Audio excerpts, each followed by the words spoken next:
Well, it supports him. He certainly is the most prominent name out there, and one that gets the support from a lot of individuals across the different parties. And that's clear in that he currently is the prime minister, and he's the only one who's so far been able to hold together a very complex coalition. However, there are a lot of political interests there that are actually not in favor of Draghi. So Draghi coming out on top here is not a foregone conclusion. Anna, good morning. Good to see you again. I would like to ask you about this uncertainty around whether Italy will actually manage to implement the necessary reforms. Do you think that regardless of what happens in this election, Italy will manage to put the 100 reforms that they need to do in order to receive the key European funds until 2026?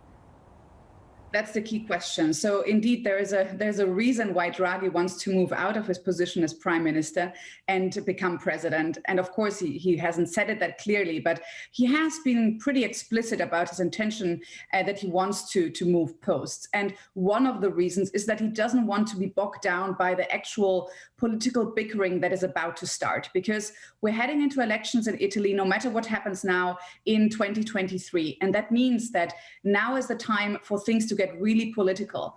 And as you rightly pointed out, there are a bunch of quite crucial reforms that are waiting for Italy, and those are going to be contentious. So we have a reform on public procurement, for example, which is going to be quite heated because currently a lot of political parties enjoy the way it is at the moment because it benefits them.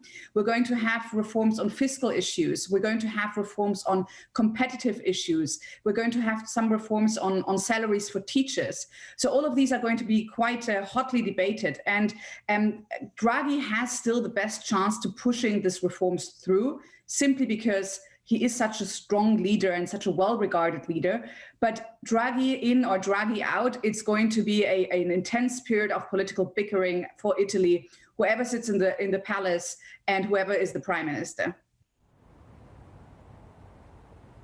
Right, you're saying there how important Draghi has been, but the question mark is the fact that these funds from European Union will last at least until 2026. We need to see reforms until 2026.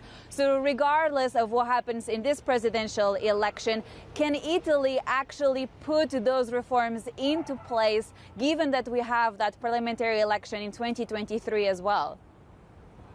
Yes, absolutely. So Italy has no option but to implement those reforms, simply because they do want the money very much. So we do think they're going to implement most of them. Of course, there's going to be political bickering alongside them, but nevertheless, there is a clear interest across the political spectrums to get the funds. Right? And no party ahead of elections will want to be blamed for being the one that blocked the funds from coming in. So generally, we think that the outlook for Italy, yes, there's going to be more political bickering, but the outlook for Italy is overall positive. Even if Draghi now moves into the Quirinale and we have a transition of power, even a transition of power that could lead to premature elections, we think that overall things will stabilize for Italy. Because assuming you have Draghi, no matter what, he either stays in his post and will be a stabilizing factor, or he moves into the presidential palace, in which case he's going to stick around for 7 years, and he's going to be a much more influential president than the ones we have seen before. So Draghi will continue to intervene and steady the ship, and as a result, be quite positive for the Italian outlook and for markets as well.